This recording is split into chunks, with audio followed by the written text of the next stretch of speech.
Сәлеметсіздер ме? Қазақ тілі мен әдебиеті сабағына қош келдіңіздер.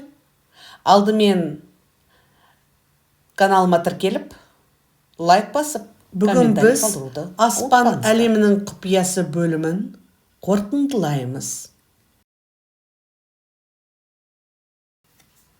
Бүгінгі сабақта жазба жұмыстарында жалғаулардың ерекшелігін ескеріп, үндестік заңына сәйкес орфографиялық нормаға сай дұрыс жазасыздар және сөйлем соңында қойылатын тыныс белгілерін орынды қолданасыздар. Жазылым айтылым тапсырмасында тірек сөздерді пайдаланып, астроном ғалымға хат жазасыздар. Онда өзің білетін жұлдыз туралы айтыңыздар.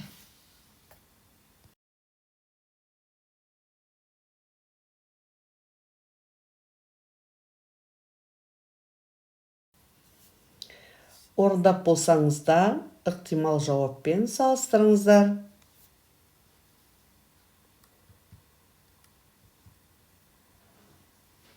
Екінші тапсырмада өзің туған айға немесе жылға қатысты жұлдыз жорамалын тауып, дәптерге жазыңыздар, сыныпта баяндаңыздар. Мысалы мен 25-ші қыркүйекте тудық дейік. Сонда мен таразымын, Сол таразыға байланысты жорамал жазамын.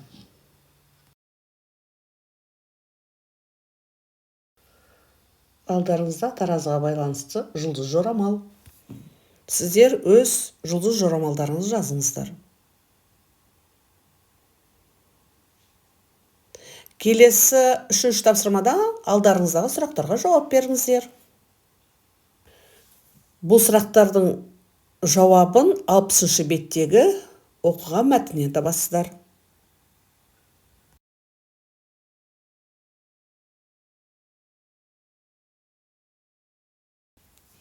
Орындап болсаңыздар, өздеріңіз тексеріңіздер.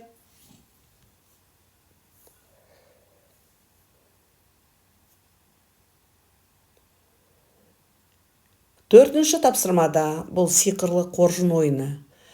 Әрқайсыңыз қоржынның ішіне сөз жазылған бір қағазда аласыздар.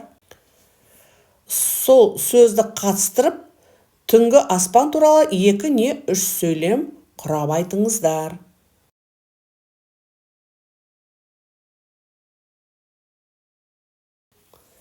Алдарыңызда мысал ретінде мына ықтимал жауапқа назар аударыңыздар. Осыған қарап, өз жауаптарыңыз болуы керек.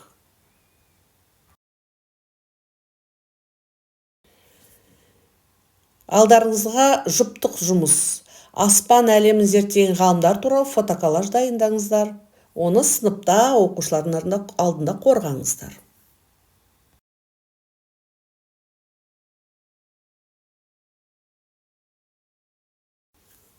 Фотоколлажды қалай дайындау керек екенін сіздерге міне мысал ретінде алып отырмын. Осыған қарап, өздеріңіздің жұмыстарыңызды орындасаңыздар болады.